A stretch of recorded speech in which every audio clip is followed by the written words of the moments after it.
Bem-vindos à nossa aula de CLP e hoje é dia de revisão. Hoje nós vamos rever todos os conceitos vistos até agora.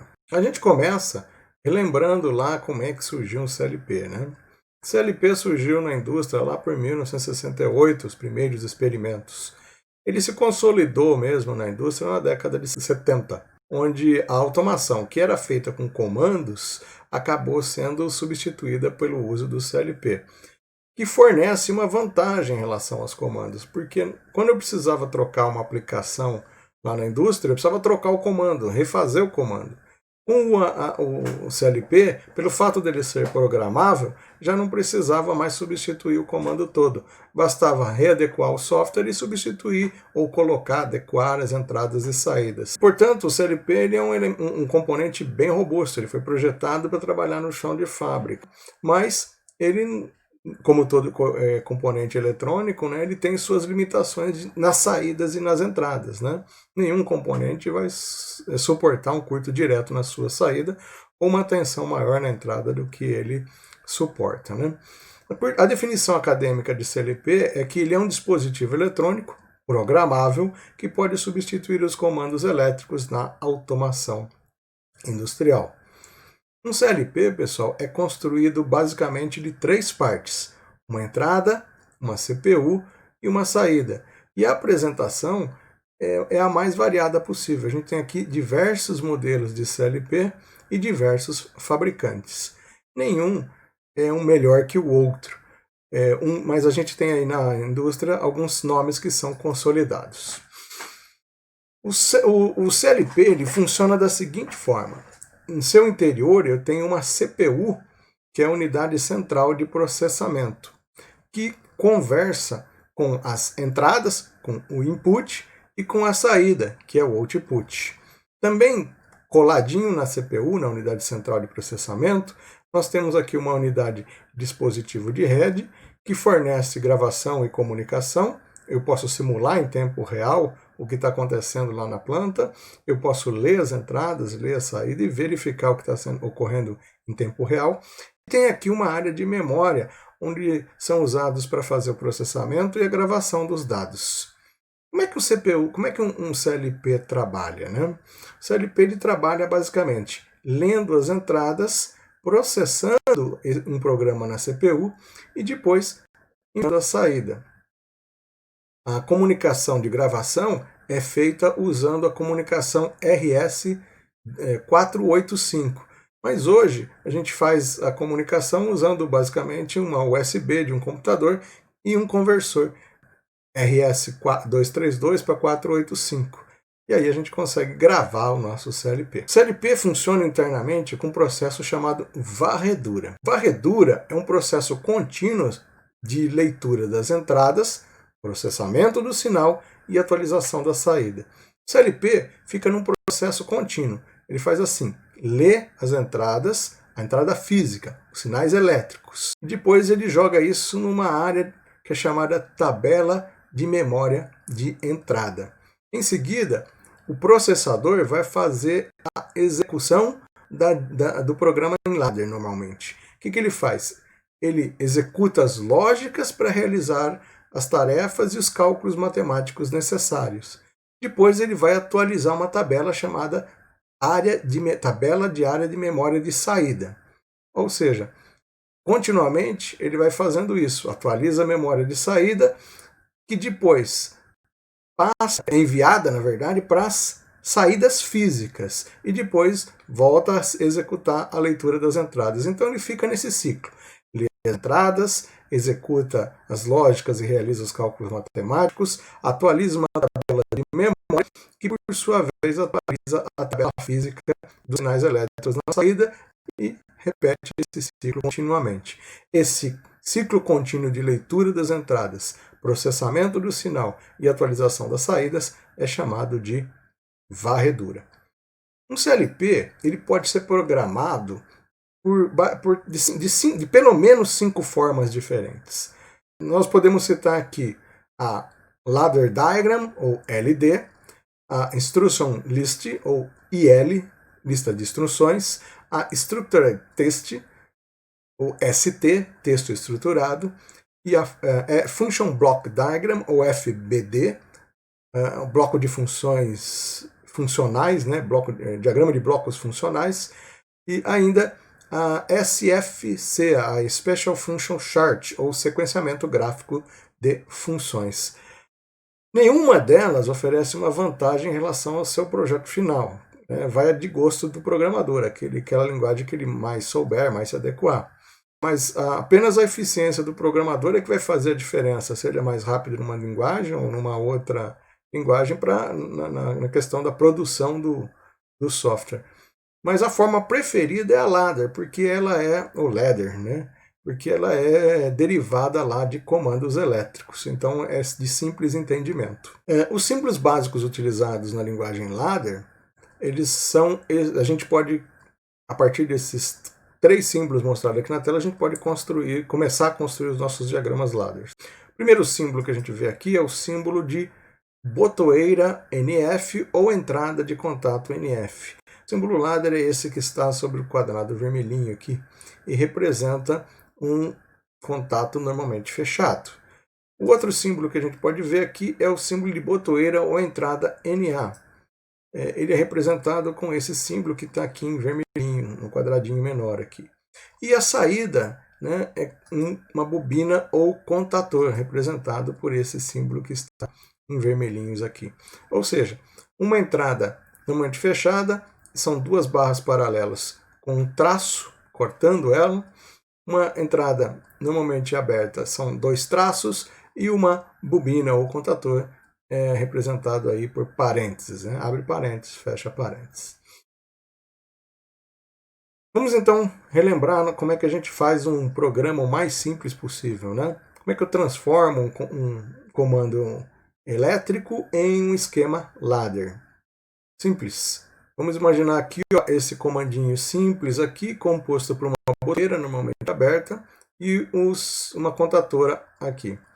O botão normalmente aberto é representado por 2 barras paralelas, está aqui, e a contatora é representada por esse abre parênteses, fecha parênteses, por esse conjunto de parênteses.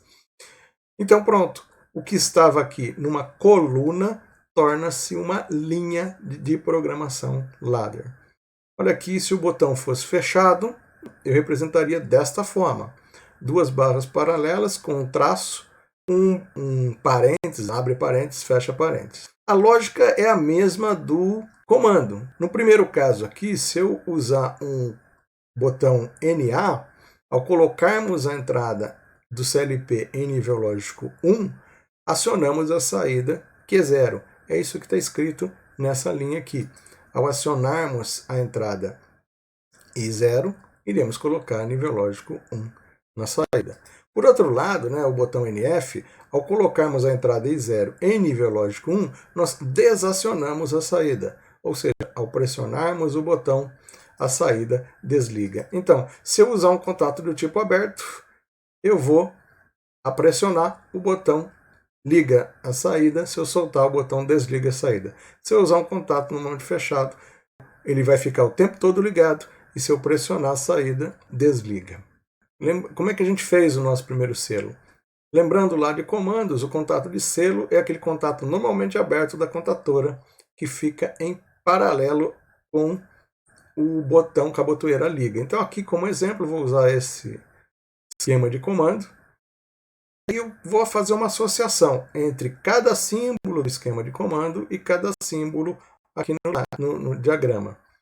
Então aqui o primeiro símbolo é o da botoeira, nós vamos representar essa entrada aqui como I0.0, que vai ser a minha entrada, meu botão normalmente aberto. E aqui o meu botão normalmente fechado na entrada I0.1. E aí o selo é um contato normalmente aberto, aqui é 0.0, que vai acionar aqui um K1, que está a saída que é 0.0. Fisicamente, no CLP, a gente monta ele assim, botões normalmente abertos nas entradas I0.0 e I0.1. O CLP ele precisa ser alimentado. Atualmente, a gente prefere as alimentações DC, de 24 volts, para compatibilizar com a NR35, segurança em máquinas e equipamentos, e para compatibilizar com a NR10, para prever contra-choques elétricos. na maioria das vezes, nós vamos ter nas entradas ou botoeiras ou contatos normalmente abertos, ou ainda sistemas que vão fazer o acoplamento. Assim como eu vou ter nas saídas, né? Se eu não tiver capacidade de fornecer corrente suficiente, aqui está representado com uma lâmpada, eu vou ter aí um relézinho, eu vou ter um acoplador óptico, vou ter alguma coisa aqui na saída para fazer o acionamento.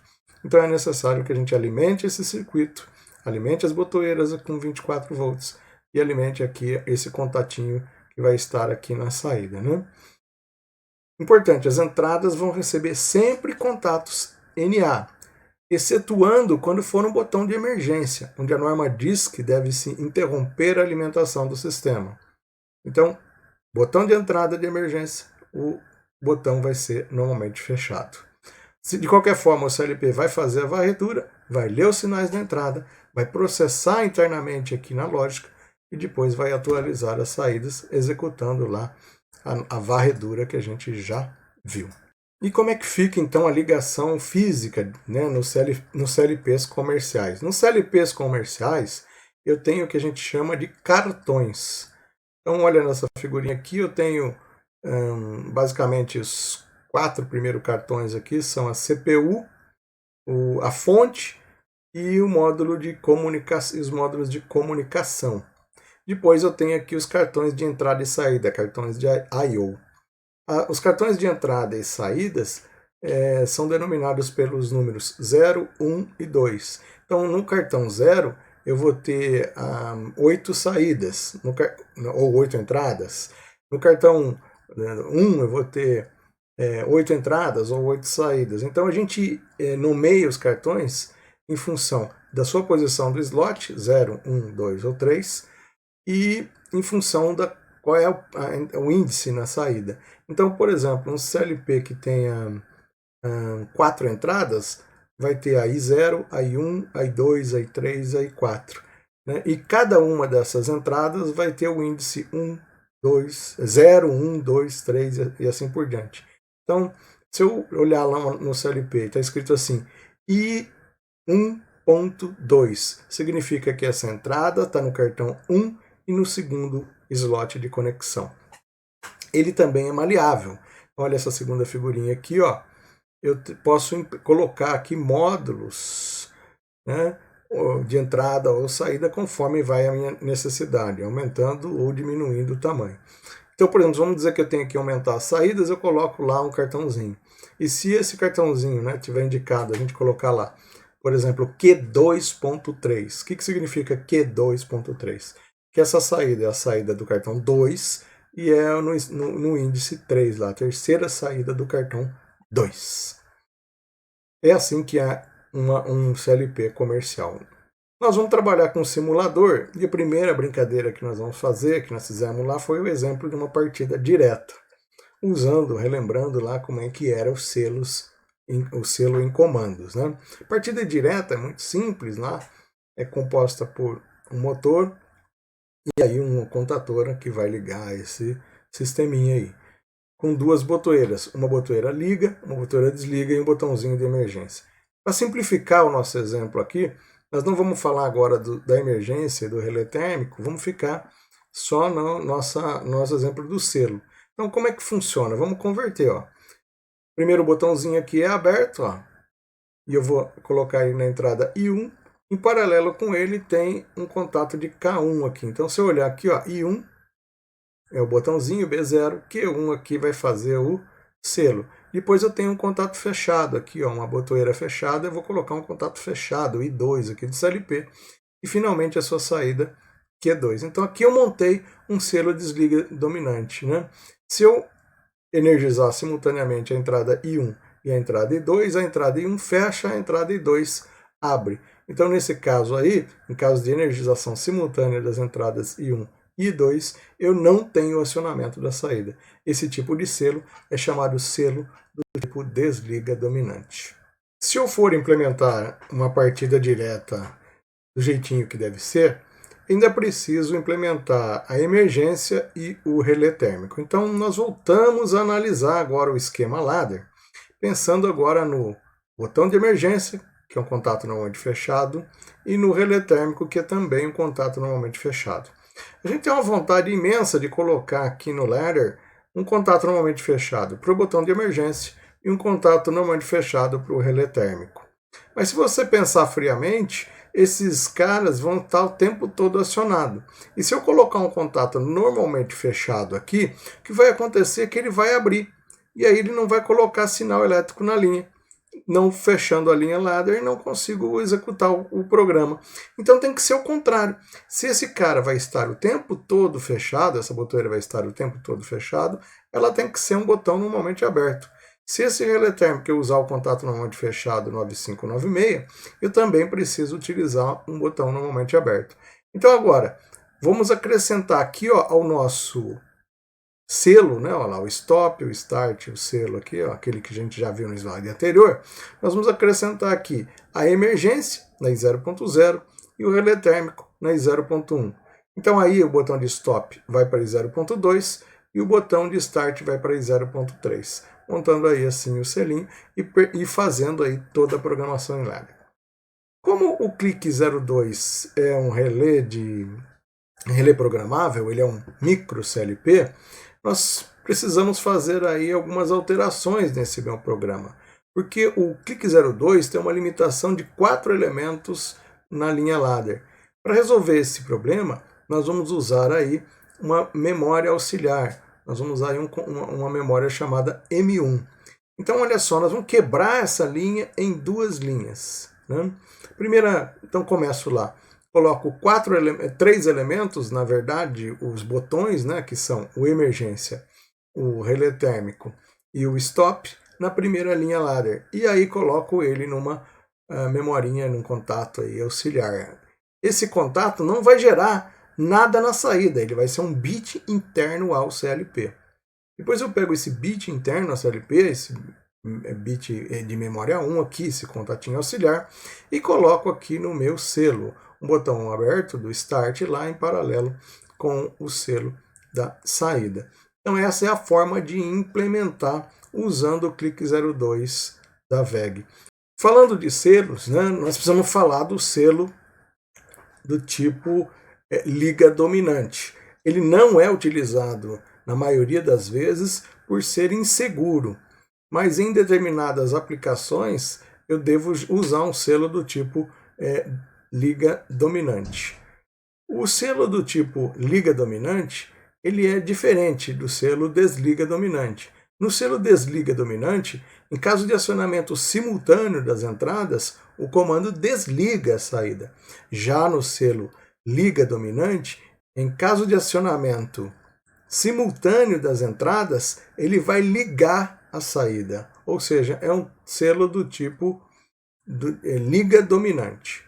Em ambos os casos, o último botão a sair irá gerar o comportamento de acionamento. Se o último botão a sair for o liga, ele vai ficar ligado. Se o último botão a sair for o desliga, ele vai ficar desligado.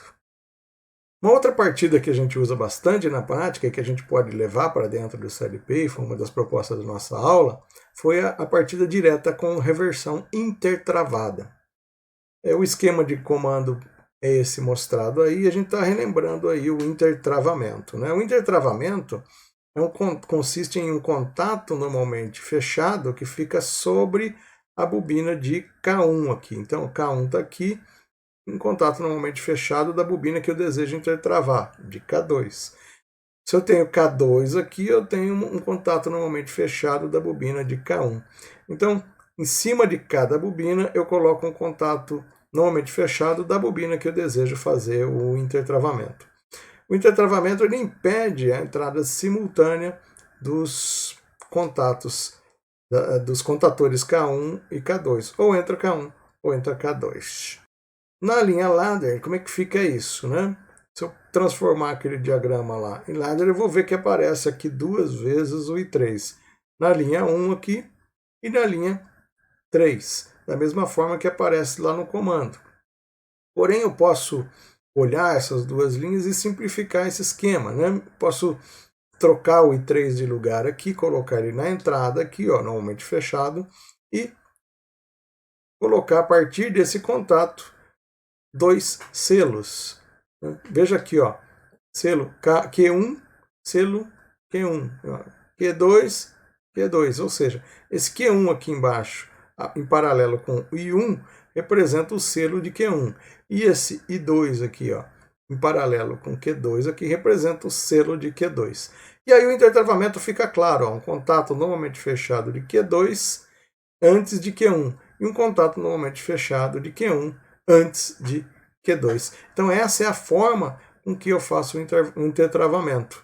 Coloco um contato normalmente fechado normalmente da bobina que eu desejo intertravar. E aí eu posso montar esse cara de duas formas, né? O intertravamento que a gente chama de intertravamento contrava, onde eu tenho os selos das contatoras e os contatos normalmente fechados das saídas das contatoras fazendo o selo. E aí, uma vez acionado a I1 aqui, por exemplo, eu não posso acionar a saída Q2, porque está intertravado. O que significa? Acionei I1, a saída Q1 é acionada, Q2 jamais será acionada, a menos que eu prima o I3 aqui, né, eu coloque esse sinal no I3, isso vai derrubar o selo de Q1, e aí eu posso armar o selo de Q2. Então aqui, necessariamente, eu preciso passar pelo stop, ou seja, aciono para a direita o motor, dou um stop para acionar para a esquerda. Em algumas situações, em algumas automações, eu não quero fazer esse passar pelo stop, eu preciso reverter direto. Ou não é necessário que eu faça esse stop. Então aí eu vou usar o intertravamento não das saídas, mas das entradas. Observe esse diagrama ladder aqui, ó. Continua acontecendo o selo aqui, ó, de Q1, continua acontecendo o selo aqui, Q2. Porém, ao invés de usar, como na primeira figurinha, os Qs aqui, Q02 e Q01, eu vou usar as entradas I02 e I01. De forma que quando eu acionar I01, vai desacionar o I01 aqui, vai desacionar o selo de Q2.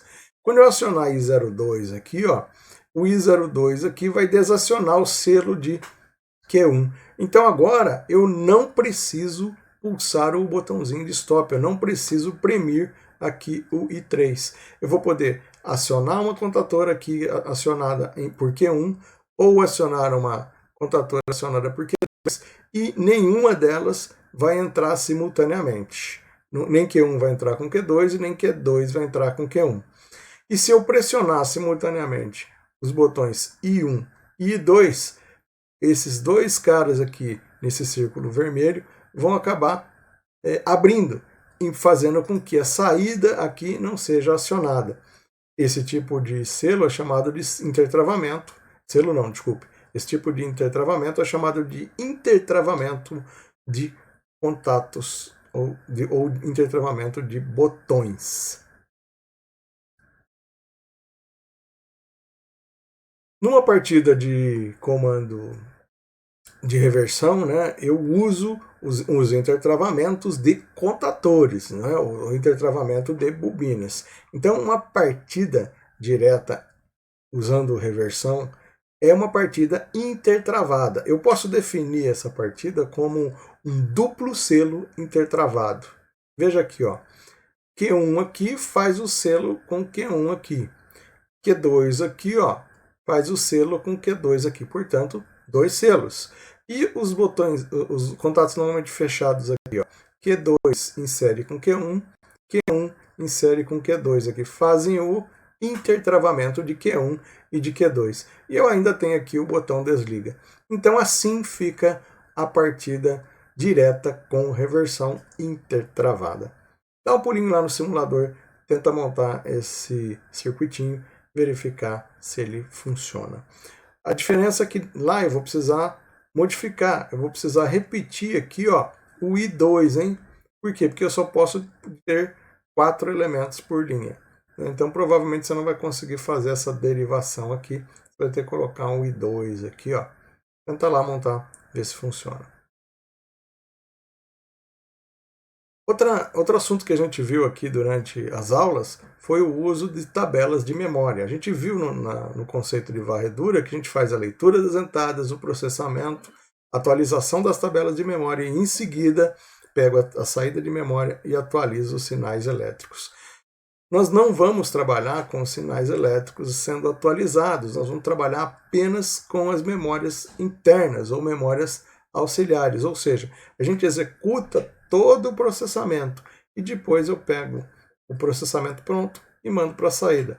Ou seja, a gente dá uma burladinha aqui nesse sistema de varreduras, né? A gente faz tudo internamente, quando estiver pronto a gente envia para a saída. Qual que é a vantagem de usar essa técnica, né? A vantagem é que eu vou criar uma organização na estrutura, vai facilitar a minha manutenção e eu posso fazer testes com a máquina com os pinos físicos ligados aí, né, com os atuadores nas entradas e nas saídas. Eu simplesmente faço uma desabilitação das entradas ou das saídas para que eu possa fazer os meus testes sem precisar tirar a máquina. Sem precisar desmontar a máquina ou desmontar os sensores ligados à máquina. As memórias auxiliares, elas normalmente são chamadas de M1, mas em alguns modelos, né, essa nomenclatura muda. Por exemplo, no Logix, da ABB, eles usam a letra B3 para memórias auxiliares. Mas aí só vendo a documentação mesmo do CLP. Se o CLP mudou a forma de trabalhar, né, de chamar a memória, tem que olhar o manualzinho do CLP. Como é que eu uso, então, as memórias, né? Como é que eu uso essas saídas virtuais aí?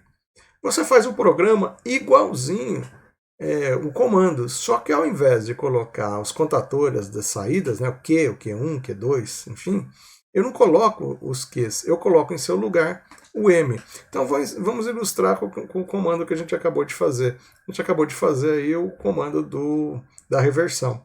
Então o I1 aqui, ele liga no sentido horário e o I2 aqui ele liga no sentido anti-horário. Basicamente eu troquei Q1 lá por M1 e Q2 lá por M2. Então agora eu tenho 2 bits. O M1 representa a minha saída, que é para girar no sentido horário. E o M2 representa a minha saída, que é para girar no sentido anti-horário. E a lógica de controle lá da reversão continua a mesma. Eu continuo tendo intertravamento de 1 de 2 lá. Mas o que muda? Muda essas duas últimas linhas do programa, onde M1 e M2 aqui vão habilitar a saída física, ou seja, o CLP vai fazer todas as varreduras, vai atualizar as memórias virtuais lá em M1 e M2, depois no ladder eu falo assim, pega o conteúdo de M1 e manda para a saída física Q1, pega o conteúdo do M2 e manda para a saída física Q2. Vamos supor que por algum problema queime a saída Q1. Ora, fica fácil, é só trocar lá Q1 por uma saída que esteja disponível, ir lá no CLP e trocar fisicamente. Então isso facilita a manutenção. Eu também posso criar algumas coisas para habilitar e desabilitar setores de saídas para fazer testes. Vamos ver esse exemplo aqui. Ó. Neste exemplo, eu coloquei aqui o M5 como uma espécie de geral, para desligar, desabilitar todas as saídas. Desta forma, eu vou poder executar as simulações sem que haja movimento ou acionamento das saídas do meu CLP. Desliguei a geral, abri aqui essa geralzinha e vai desligar todo mundo. E eu também posso desabilitar uma determinada saída, né? Se eu desabilitar aqui, ó, abrir o M1, abrir o M2, aqui, ó, abrir o M3, ou abrir o M4, ou seja, se eu tirar, né, esse bit aqui de M1, eu posso inclusive forçar um bit, né, mandar ligar a saída ou desligar a saída, independente das outras saídas. Então fica fácil de eu também olhar o meu programa e naquele pequeno espaço do programa, praticamente em 4 linhas, eu tenho toda a lógica de acionamento e uma geral aqui para fazer a ligação e fazer os testes do meu sistema. Então eu posso trabalhar com memórias virtuais, tudo com M1, M2, M3, M4, e no finalmente apenas atualizar as saídas. Isso também é uma técnica que facilita a manutenção. Outra coisa que a gente viu, né, durante as aulas foi como fazer um botão de alternância. A gente começou estudando o botão de alternância lá em comandos elétricos, onde a gente viu como é que funcionava lá no comandos elétricos, e depois convertemos esse comando aí de botão de alternância em um diagrama ladder, né? Para a coluna 1 ali, simplesmente pegamos os elementos da coluna 1 e transformamos na linha de programação ladder 1 aqui, 1 e 2. Pegamos depois a coluna 2 ali, ó, que era composta inclusive pelo botãozinho B1, e montamos aí a segunda linha da programação ladder, né, a linha de número 3 e 4. Depois pegamos a terceira coluna aqui e montamos a última parte do nosso programa ladder, que é composto lá pelas memórias virtuais e acionamento da saída. Então o diagrama completo ficou assim. Eu tenho aqui basicamente 7 linhas de programação em ladder que vão fazer o mesmo trabalho lá de comandos do botão de alternância. Ao oprimi-lo uma vez, se estava ligado, ele desliga. Se estava desligado, ele liga. Também nós fizemos um exemplo onde eu tinha lá mais de um contator para fazer a mesma brincadeira, né? Mostramos lá o diagrama em comandos e depois convertemos esse programa para um diagrama em ladder. O que a gente mostrou com isso? Que não existe apenas uma forma de fazer a programação. Você pode fazer a programação do seu jeito, desde que a lógica responda ao funcionamento, ou seja, que a lógica seja igual. Uma outra coisa da nossa revisão é falar sobre as bobinas de saída. Até aquele momento a gente tinha visto apenas uma bobina normal, né? Acionou, ela aciona a saída. Mas eu tenho aí alguns recursos de bobina de saída. Nós temos a bobina invertida, nós temos uma bobina 7, ou nós temos uma bobina reset, nós temos a bobina pulsante.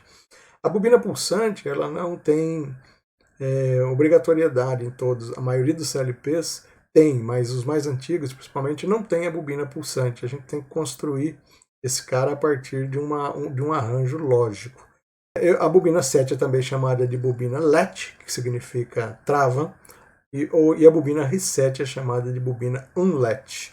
Então, destrava, eu posso ter aí então essas duas nomenclaturas aí, set, latch, reset, unlatch. A primeira bobina de função especial que a gente vai ver é a bobina 7 e a reset. Elas trabalham em conjunto. Uma instrução 7 ligará uma saída Q quando a lógica anterior à saída mudar de desligado para ligado. Uma vez que a saída está ligada, ela permanecerá ligada, mesmo que a lógica anterior à saída retorne para desligado. Para desligar a saída, é necessário utilizar uma bobina reset. Uma instrução reset desligará a saída digital Q quando a lógica anterior à saída mudar de desligado para ligado. Uma vez que a saída está desligada, ela permanecerá nesse estado, mesmo que a lógica anterior à saída retorne para desligado.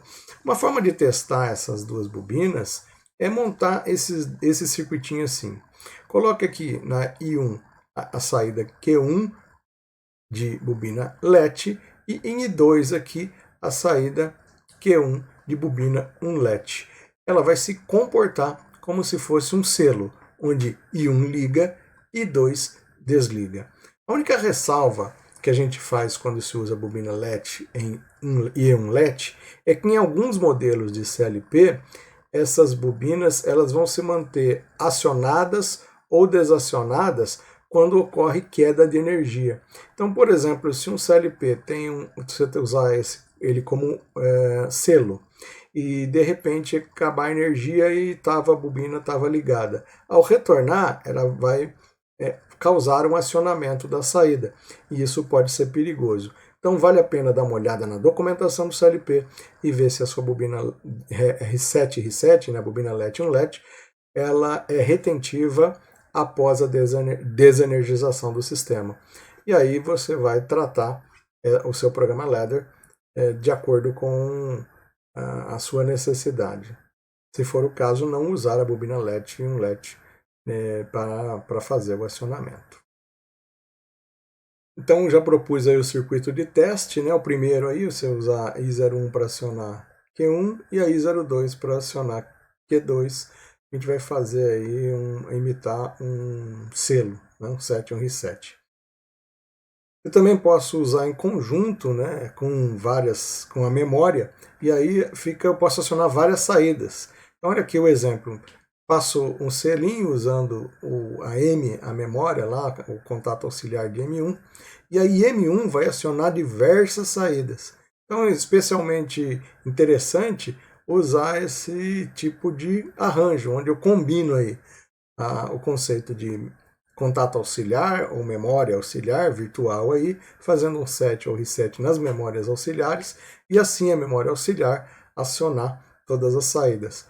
Eu posso, inclusive, modificar esse M1 aí e verificar se a saída está sendo acionada, simplesmente trocando o bit lá. Fica fácil para fazer a manutenção e eu estou usando aí dois conceitos.